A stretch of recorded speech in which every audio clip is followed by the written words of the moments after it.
Good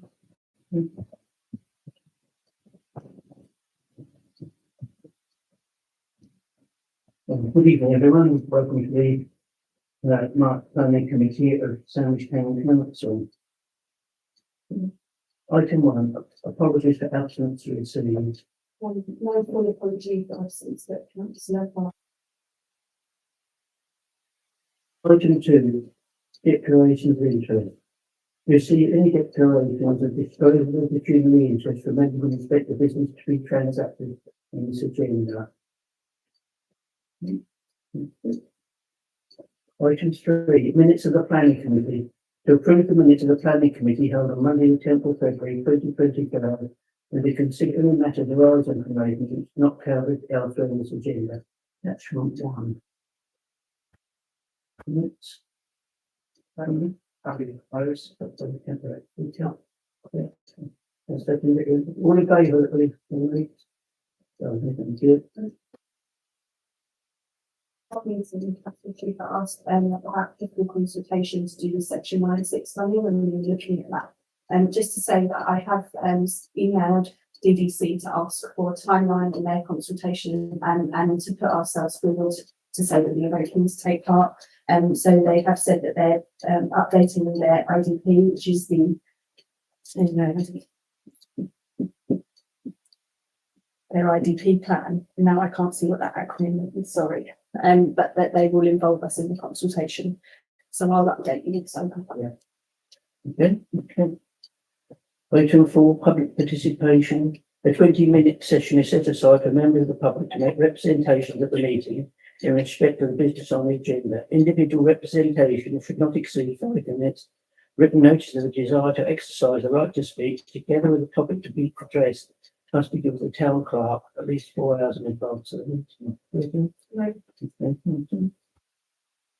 Item 5, planning applications. Application plans and papers can be viewed via the Dover District Council website. A, planning application reference 25/00107, proposal, erection of a single-storey side extension and insertion of side window. The existing side extension is be demolished. Location 7 Crosby Sandwich, CT 30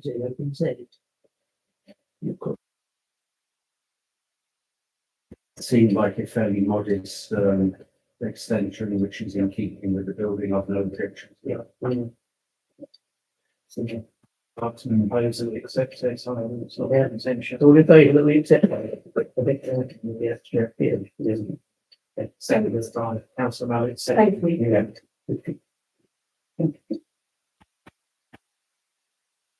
The planning application reference 25/00154, proposal, re-roof part of rear roof slope, re-point rear chimney stack, insert 2 number rear roof vents, rear elevation, replace render part elevation, insert 2 number first floor fan intake grills, north rear elevation, replace render part elevation, replace 6 number and replace rainwater goods decorative server envelope. Some parts are 77 road saying 60 30 and 0 pence.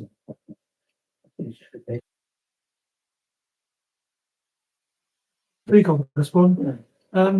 Repairing buildings is an expensive operation, as we all know, especially where a property is listed. And owners need to be encouraged to carry out works and not overburdened with bureaucracy. Paperwork associated with this application is quite staggering, really. All the work has been done under the supervision of the heritage officer. But now it appears to be necessary for the application to run to 22 documents, including a 14-page structural report, a 20-page design and access statement, a 23-page defect report, and a 6-page heritage statement. So I'm wondering if the system is overburdensome. I'm wondering what is achieved by the compilation of multiple reports after the work's been carried out. What really matters is that the authorities, conservation officers, have overseen the work. And to my mind, they should have authority to sign it off. I think what it is because it's all different parts of the building, isn't it? Because it's a listed building. So you've got one part of the roof, one part of the chimneys, one part of the rendering. Yeah, but these reports have been prepared subsequent to the work being carried out. Yeah. One of the reports is even dated later this week.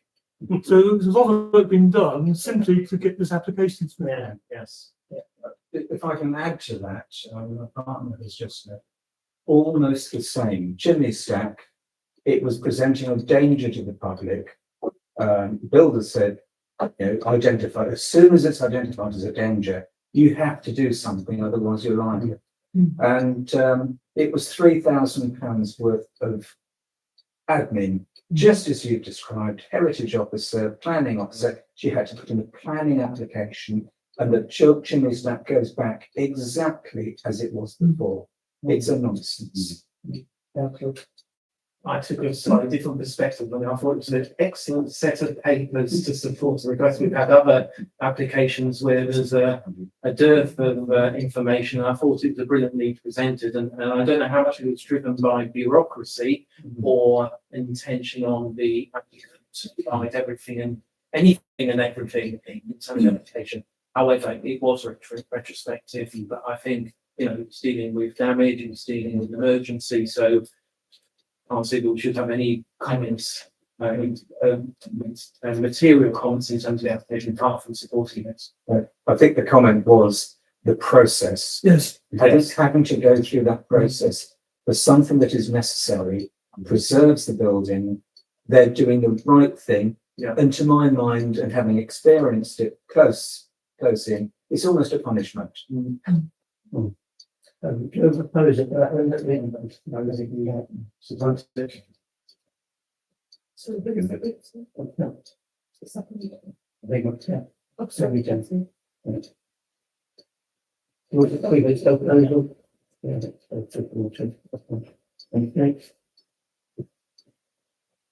Item C.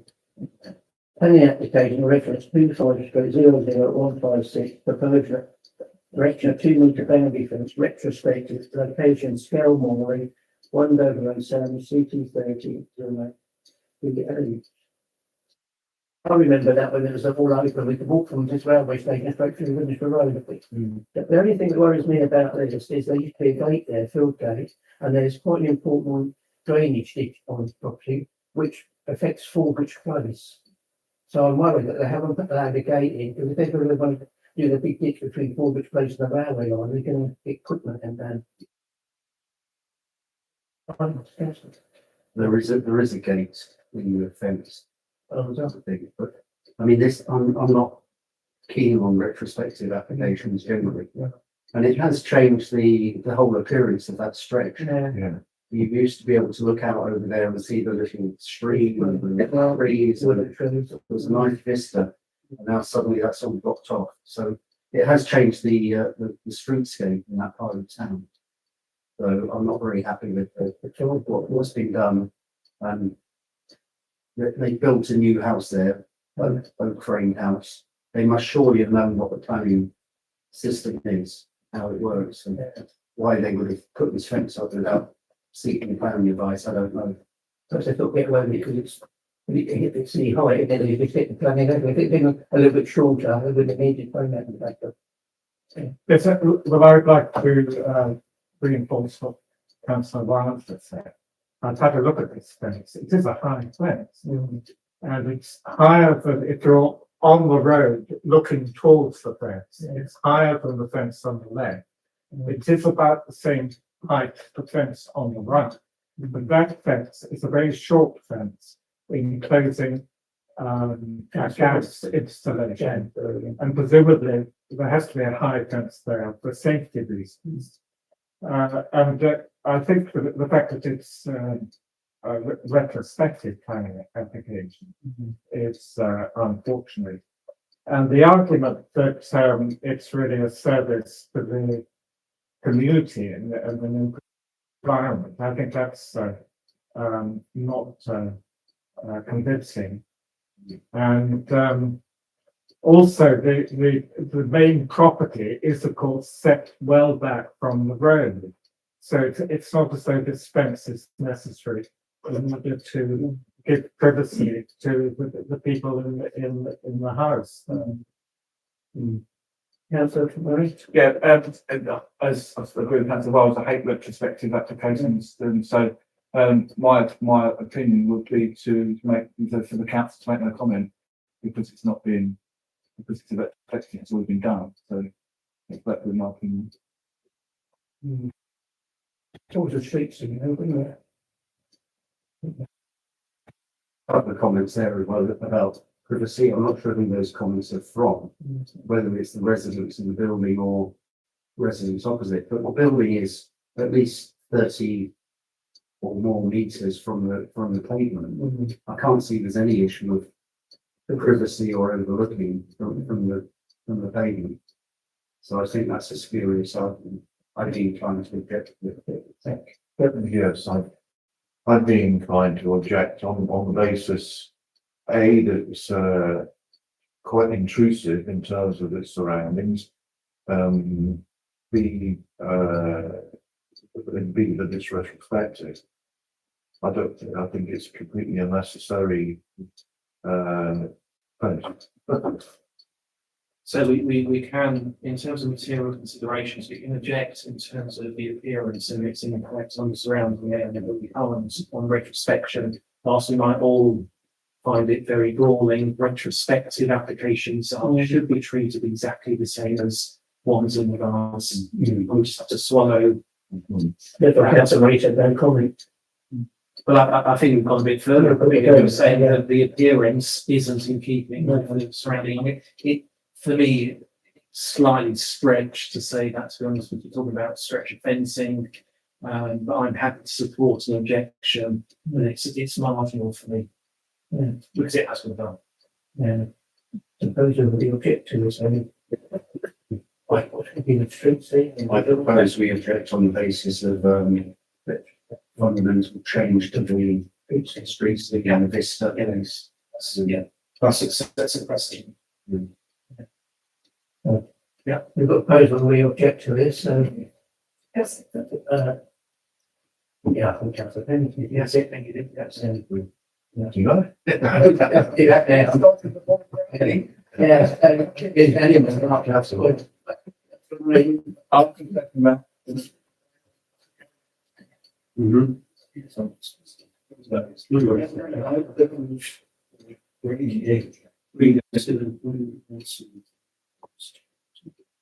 Item D, case reference 25/0006A, proposed internal alterations in kitchenette and toilet for the main and the relocation of some pews, extension of common provided by W out of new business, then for the second 25.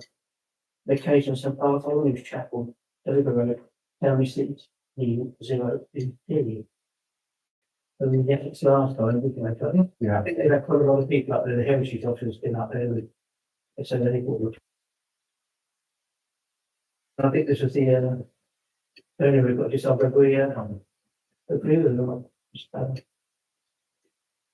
So for me, due to the historic nature of the building, I'm not convinced that I can support it and I won't support it. The argument isn't there for me. In terms of DDC, there is actually a communication between themselves and KCC now lodged on the portal that raises requirements around the archaeological impact of the work. So they are. It hasn't got through completely as a clean path. So there is work that still needs to be done in terms of the application itself.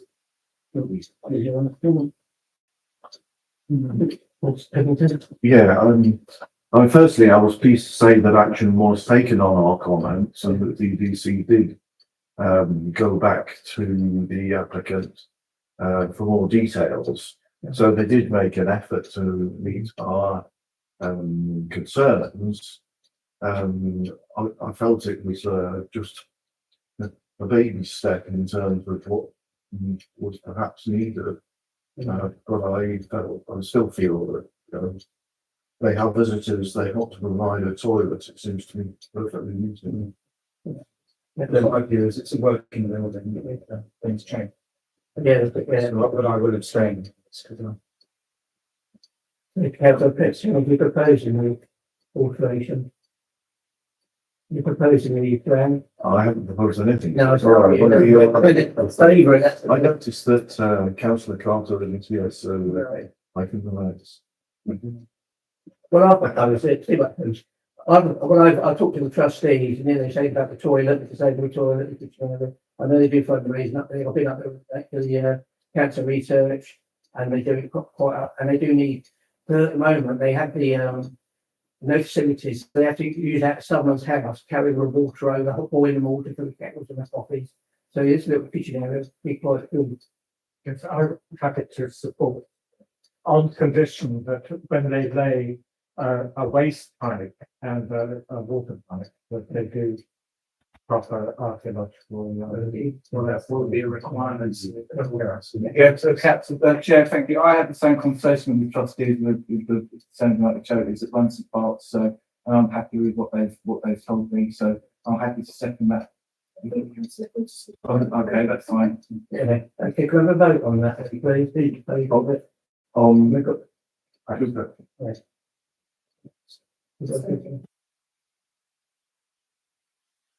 Okay, should do that. No, I'm speaking of- Yes. Sorry, two abstentions, one. Yeah. Sorry, Chair, could we add a kind of codicil to that? Yeah. Decision that we would like to ensure confirmation that the heritage officer, Yeah, I as well as the, condition of the archaeological. yeah, I have spoken on this also. Yeah. She's very much involved with Is involved with it. Have we had any written confirmation of that? Yes. There is a reference in the heritage statement, but I've not seen any written proof that they're in favour. Oh, sorry, I wasn't confirming with that their heritage is heavily involved. Okay. Yes, I mean, that won't happen until it's taken, if Yes. it's taken to. I think it gets decided that Jim wants the year. yeah, reports. Updated, years ago, the gutters of Downpot, they just went out in the road and then they decided to put soakaways in. We guess what, years ago, they did not brick back it. But they did find a few bones, but they put them back in. You know, that whole area, I think, is somewhat full of bones. Anyway, thank you for that. Item 6, withdrawn application. Receive and note the withdrawal of planning application, complete note, none to consider at the time of issuing this agenda. Item 7, planning decisions. Receive and note latest decisions taken by Dover District Council on new planning applications. So make a comment on the schoolhouse there through which I think we did object. Yes. It was as a committee, mission was things. Speak. I'm happy to propose that we make which is Yeah, so I- yeah, on second and third line.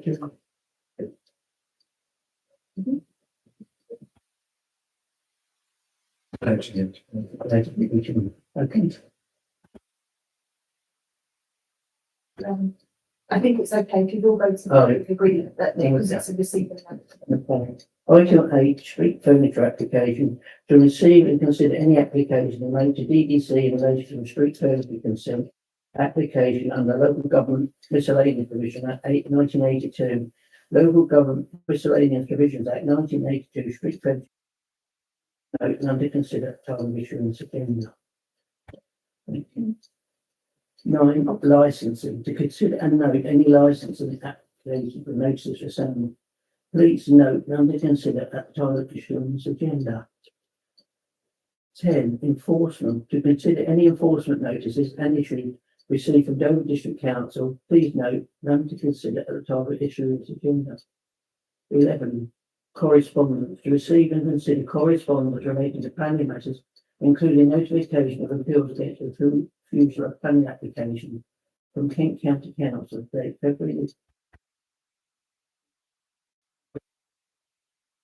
2024 to 39. After submission for independent examination, public hearing held, the appointed planning inspector, Joanne Bursting, Bachelor of Science MA, MRET, as issued her report, inspector report.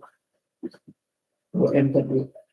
It was just for information. Yeah. Yeah. And the national three. So, that's that. Two for the National Grid date, February 2025, detailed ceiling project, newsletter on the ceiling project, giving an update on the project and its timeline, ceiling about the project, National Grid Group. Yeah, that was just a. Item 12, verbal update by Dover District Council, matter of erratic planning. I had a look at that soon. I'll request that the BBC councillors or councillor, whoever technically wants to, puts in a report in writing if they can do the verbal one. Very good. Item 13, date of next planning committee meeting, 14th of April 2024. No talk for attendance, okay? That's the thing, Rich. You try to beat the curfew about 8 o'clock, wouldn't we?